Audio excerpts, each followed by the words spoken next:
American highways, from one end of the land to another, there is no more characteristic or familiar sight than the oil truck, making its round of deliveries to farms and factories, to homes and service stations.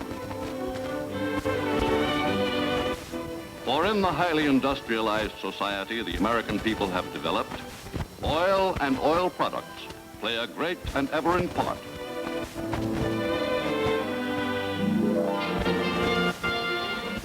Full development and efficient use of the country's rich petroleum resources, as much as any other factor, have made the United States the prosperous and progressive nation that it is. Oil provides power and lubrication for the complex mechanism of the American economy.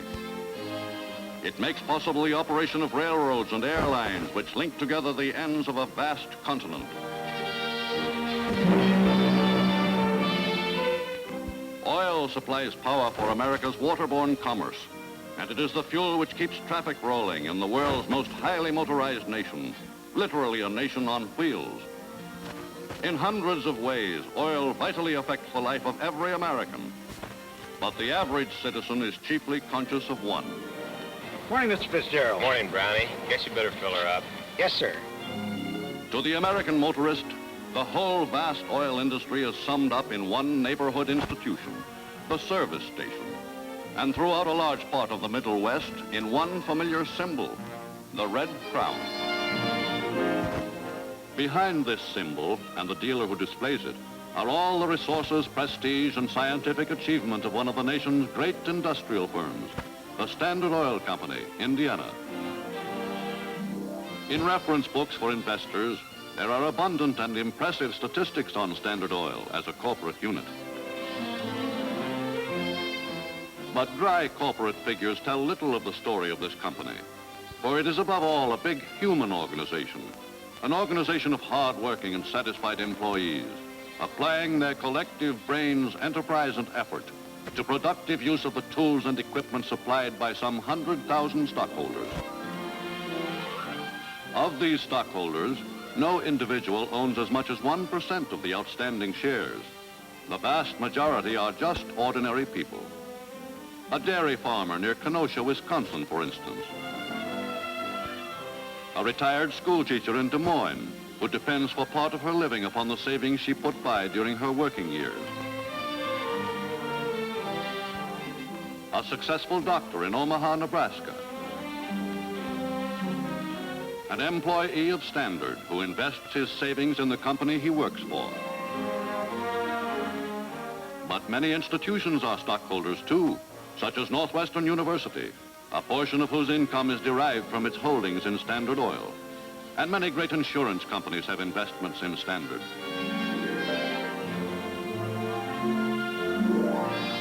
Directly responsible to the stockholders are the company's principal executives, whose offices are in Chicago. The board of directors is made up predominantly of employees who worked their way up from small beginnings. Dr. Robert E. Wilson, chairman of the board and chief executive officer, began his career in the laboratory at Whiting. A.W. Peake, the president, was once an oil field roustabout.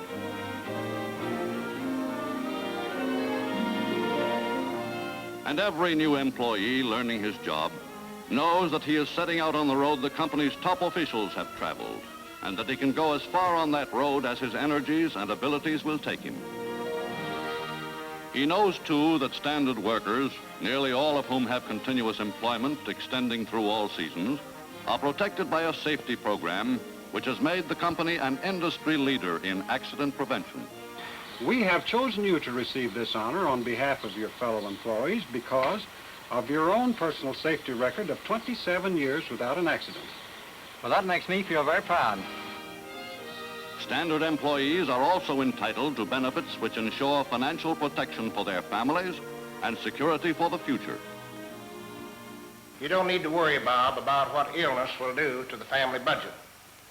The company has one of the most liberal sick benefit plans in all the industry, and in addition, we also have an annuity plan. When you reach the age 65, you can retire with a regular income. While the employee contributes to the cost, the largest share is borne by the company. Under the plan, incomes are being paid to more than 1,500 retired employees. Through the efforts of its employees, who appreciate the incentives set before them, Standard has created a living tradition of leadership since 1889, when it began operating its first refinery at Whiting's Crossing, Indiana. It was Standard's great research pioneer and one-time president, Dr. William M. Burton, now retired, who invented the first commercial cracking process for converting heavier oils into gasoline, a process which revolutionized the whole refining industry and led to the tremendous growth of the automobile industry. For more than a third of a century, the vast area, which is the very heart of America, has been served by Standard Oil Indiana as an independent organization, separate from all other Standard Oil companies elsewhere. Within this area is concentrated much of the wealth and productive activity of the nation. Nowhere are there such immense areas of fertile soil as in the rich farmlands of Iowa, perennially ripe with corn. Almost two-thirds of the nation's wheat grows on the immense rolling prairies which stretch across Kansas and Colorado, Nebraska and the Dakotas up into Montana. Nowhere are there grazing lands like those of South Dakota and Wyoming, whose ranges provide ample room and abundant fodder for millions of head of cattle.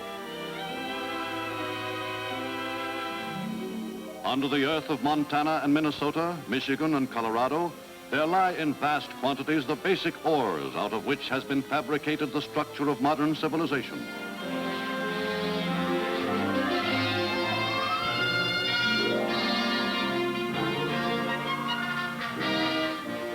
Millions of tons of iron ore every month pour out into the nearby industrial centers of Michigan, Illinois, and Indiana.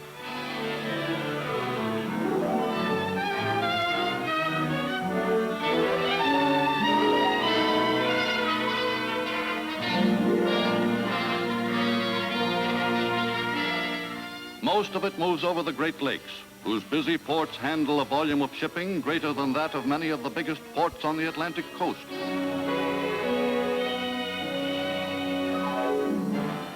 And through this region runs the busy Mississippi River, whose traffic links together plantations, farms, and industrial areas. To this vast heartland of the North American continent, generations of men have brought enterprise and imagination. They have utilized its riches to create great industries, many of them dependent on the service of petroleum products, like the automobile industry of Detroit. They have erected vast and towering cities like Chicago, where not long ago stood the frontiers of a young and vital nation. In the development of this region, Standard Oil products have played an important part. Today, Standard markets directly in 15 states and through subsidiaries in 25 others. The products of Standard and its subsidiaries come from 12 widely scattered refineries. The group's vast system of crude oil pipelines stretches in a great Y from Texas and Wyoming to Missouri and on to Chicago. Additional pipelines carry finished products from refineries to terminals. Its tanker routes extend from the Gulf of Mexico to New England and through 3 of the Great Lakes. It has oil production in 12 states, and in these and 5 others it owns leases on millions of acres, yet to be tested or developed. Day in and day out, the exploration crews, nomads of the industry, travel the country in search of other potential oil deposits. One means of finding the kind of subsurface structure that might produce oil or gas is to use delicate seismographic instruments, which chart the vibrations set up by a carefully placed dynamite charge.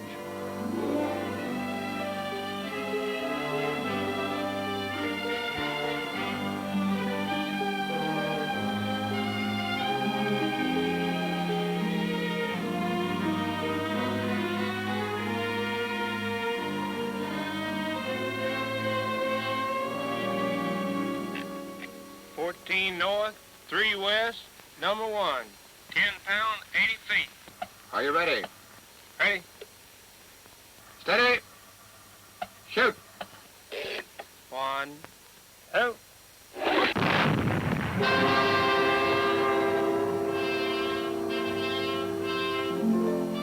In the field office, geophysicists and geologists study a photograph of the vibrations set up by the blast. When their report indicates that the geological structure is favorable, the area is leased and eventually is tested by drilling. On the drilling crews, every man is trained to bring in oil successfully without waste, for this operation requires the highest skill and coordination of everyone concerned. The driller, controlling his bit as it inches toward the producing formation below, must have judgment resulting from experience and must apply the information and advice of geologists and engineers. We will have to make another connection. Okay, go ahead. We're down to 9,707 feet. How does it look? You should have to stand in about 50 feet.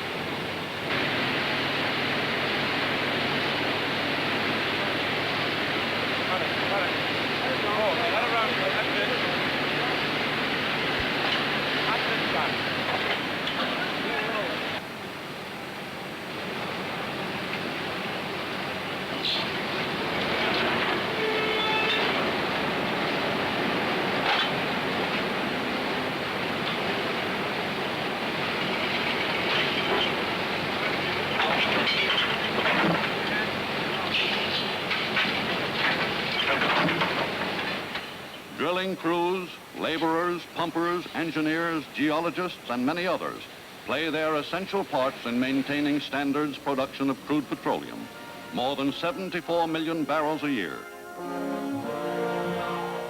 Some wells flow, others are pumped. The output of each well is carefully controlled, for in order to obtain the maximum production and assure long-range conservation, the petroleum must not be taken out too rapidly.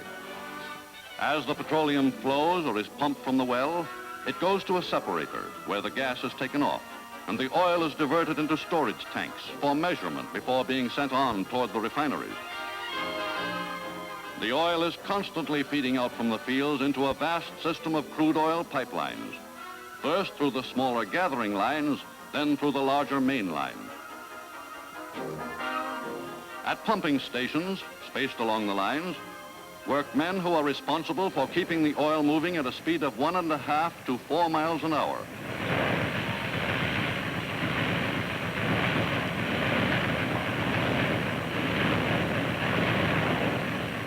An automatic device gives warning when there is any sudden decline in pressure, indicating a leak or break in the line. Looks like we had trouble up ahead. How soon is Howard due over here? Just about now. Okay. Set the signal for him to take a look.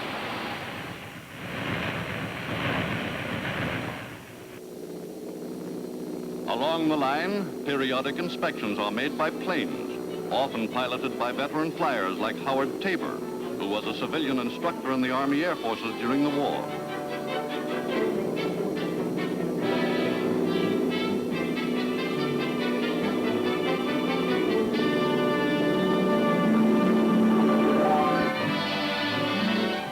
At the end of the pipelines are the refineries, where the crude oil is made into many different products.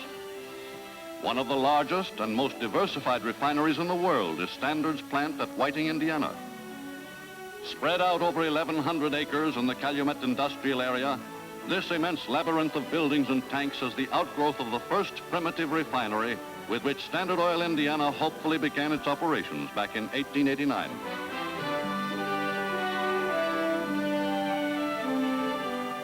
Today, the Whiting plant employs more than 9,000 people in refining crude petroleum and manufacturing petroleum products.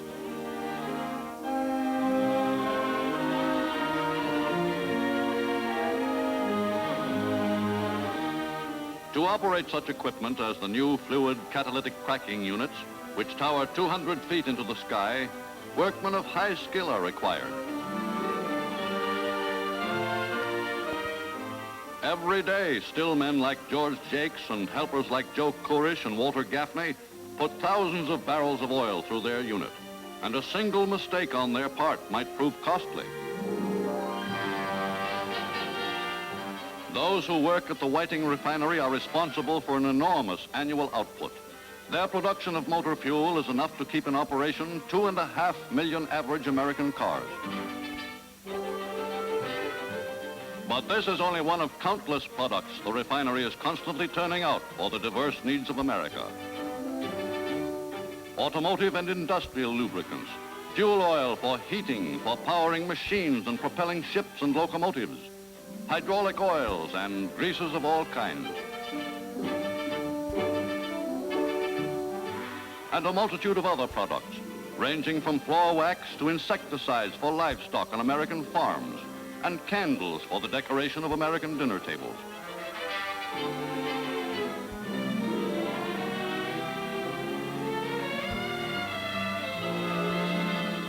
But of all these products, furnace oil and gasoline are most important. Hundreds of miles of pipeline are used to carry products from the refinery to the various terminals. From the terminals, as well as direct from the refineries, the products are transported by tank cars and trucks to bulk plants in the surrounding areas. From these bulk plants, drivers of the red tank trucks and stake trucks sell and deliver to dealers who operate more than 18,000 retail stations and garages, as well as to many thousands of consumers who buy in bulk. In addition to the product pipelines, Standard maintains its own fleet of tankers, towboats, and barges to help distribute gasoline and oil to terminals throughout the territory it serves. The ships of this fleet are as familiar a sight on the Great Lakes, the Mississippi, and other inland waterways as are Standard's Red Crown trucks on dry land.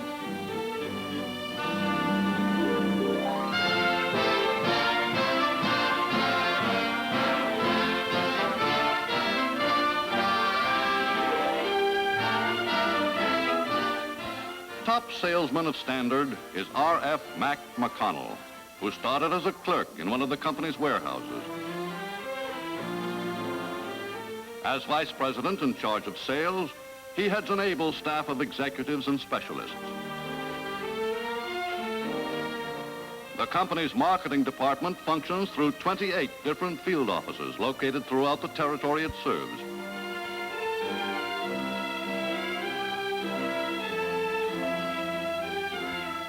It employs more than 13,000 men and women, including typists and clerks, agents and drivers, salesmen and advertising men, and many others with diverse backgrounds and skills.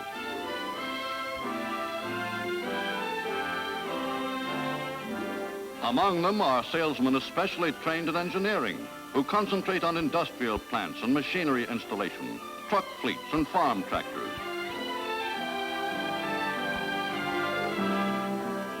There are special salesmen for asphalt and road oils. Others specialize in tires and batteries. But most of the division staff is working to build public demand for the product the gasoline dealer sells and to keep him well supplied. In backing up the dealer, much of the department's work is devoted to planning for the future. Continuously, statisticians and sales experts are gathering and analyzing facts to determine how best to serve Standard Oil Company customers and the communities they live in, where to locate new stations, what new service and merchandising techniques salesmen and dealers can best use. Direct human link between the marketing department and the dealer are the reseller salesmen, men of widely varying personalities who yet have a common approach to their work. Take George Berger, one of the top salesmen in his area. During the war, he was a major piloting a flying fortress. When he got home, he wanted a job that offered security for his family and a promising future, so he tied up with Standard Oil.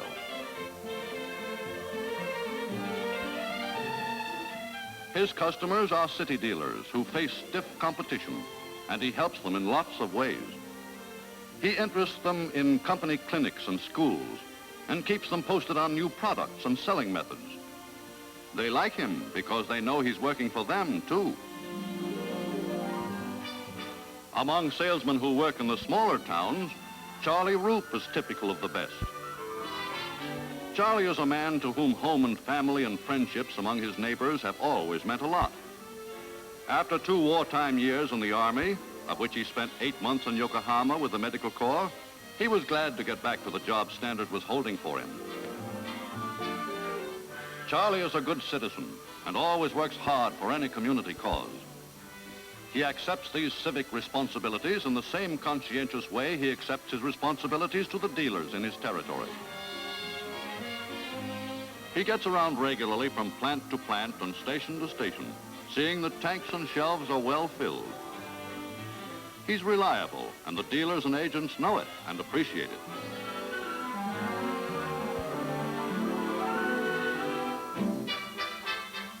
Because Standard covers territory that produces almost half the nation's farm income, rural tank wagon salesmen like George Mine are among the company's most important representatives.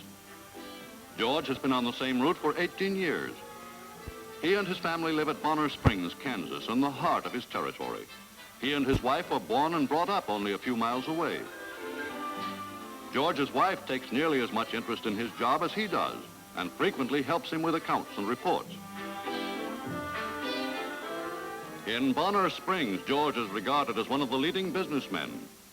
His neighbors think so well of him, they elected him mayor 9 years ago and have kept on electing him ever since. And along his route, George is well thought of because he is always doing neighborly things. Hi, Miss Hubert. Hi, George. Grant Whipple will be in the hospital for another month. Some of the neighbors are going over Friday to help finish with the plowing. Is that so? Well, I'll be glad to come over my tractor and plow to help him. Well, that'll be fine. We can sure use them. Fraser, our dealer in town, is going to help, too. Well, you can depend on me. George plays a pretty big role in keeping the wheels turning smoothly in the local cannery, one of the sizable industries along his route. He knows the problems of the cannery's engineer and the kind of lubricants that he needs.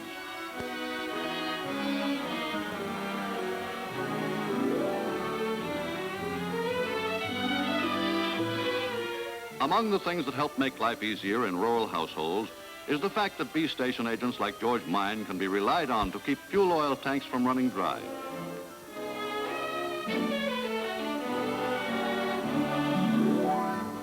In the chain from an oil well thousands of miles away to the motorist gas tank, the final link is the local dealer in Standard products. A good example is Fred Helwig. Fred works for himself, not the company, but to the average citizen, he is Standard. When he speaks to a customer, it is the company speaking. He is on the front line of a whole great organization. To increase Fred Helwig's sales and make them easier, Standard invests millions of dollars every year in advertising its products. Advertisements prepared by its experts appear in more than 1,800 newspapers throughout the company's territory and in many national and sectional publications, including farm and dairy periodicals.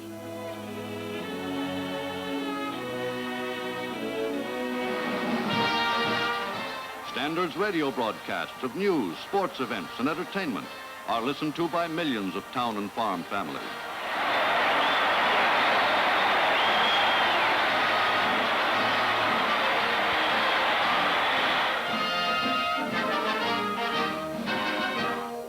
Among Standard's services to the farm public are its tractor care clinics, conducted in cooperation with state agricultural extension services at various colleges and universities.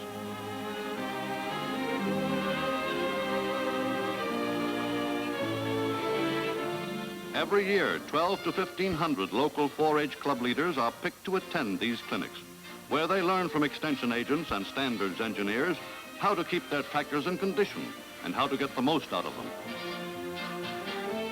When the local leaders return home, they pass on what they have learned to the young club members, who in turn give public demonstrations of the daily care they have been taught to give their own tractors. Such demonstrations are becoming a familiar feature at county fairs throughout the territory Standard serves.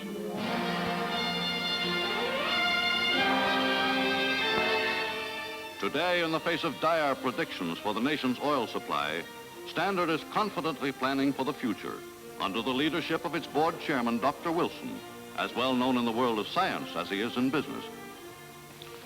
Well, if the alarmists had been right, the United States would have run out of oil many years ago. The facts are that while it's getting harder and harder to find new oil reserves, our proven reserves are today at an all-time high. However, our real reserve is a particular number of barrels of oil in the ground, but it's science and technology which discover new methods of finding oil, which make possible deeper drilling and the more efficient recovery of oil from the very deep sands, which improve refinery yields and the quality of our products. Technology has also shown us how to make gasoline from oil shale and from natural gas, and even from our tremendous reserves of coal, if and when it should become necessary to supplement our reserves of crude petroleum.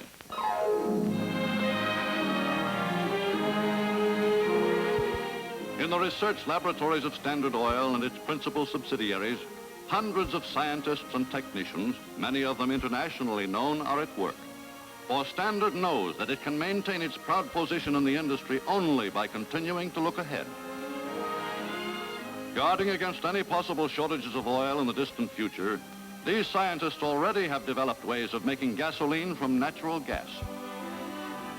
Constantly, they are improving the quality of oil products while lowering their cost, and they are ever seeking to develop new products. Out of research projects have come such benefits to health as new and powerful insecticides.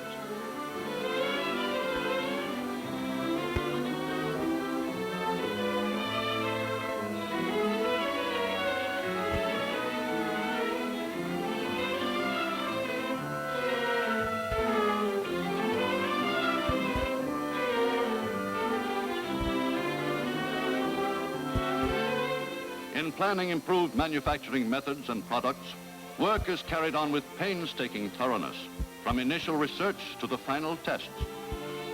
New motor fuels and lubricants go through severe performance tests on many different kinds of engines, and their effect upon the engine parts is minutely studied and analyzed. Most dramatic and timely aspect of the company's research program is its experimental work on fuels for jet propulsion. This field of scientific development, opened up by wartime experimentation, is being further explored by Standard Oil, which recognizes its enormous potentialities.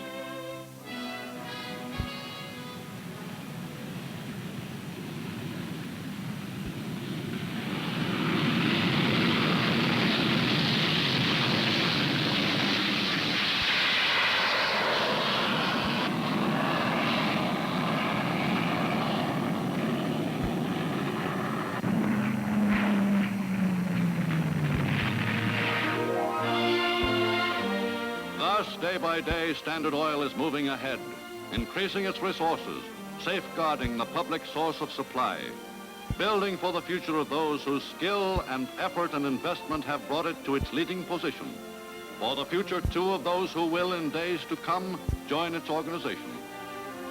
And behind every Standard Oil dealer, there stand these thousands of unseen partners, workmen and technologists, scientists, salesmen and executives. The sum of their capacities and achievements is the contribution of Standard Oil Company, Indiana, to the welfare of the many millions of people its enterprise and industry serve.